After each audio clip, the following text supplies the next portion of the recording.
Okay, why hello there folks. This is a Cannondale sl3 and it has some rather interesting bits on it.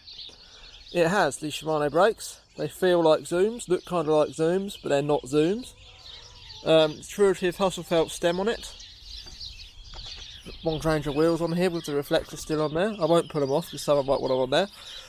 We have a 1X conversion to Shimano Z, no less. Yeah, Z. That's a 10-speed radio doing 8-speed for some reason, but it actually works really well.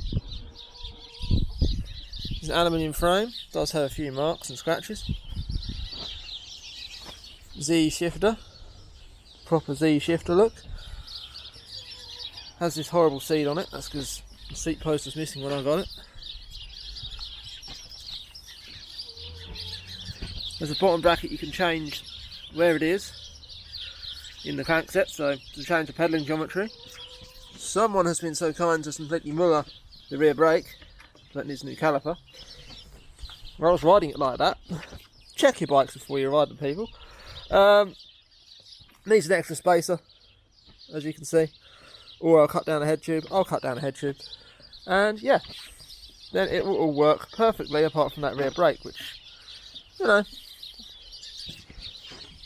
I mean, I could just put a bigger washer and a bolt on there, but nah, it really does need a new caliper, if I'm totally honest. Right, that concludes the video on the Cannondale sl3. Thank you for watching.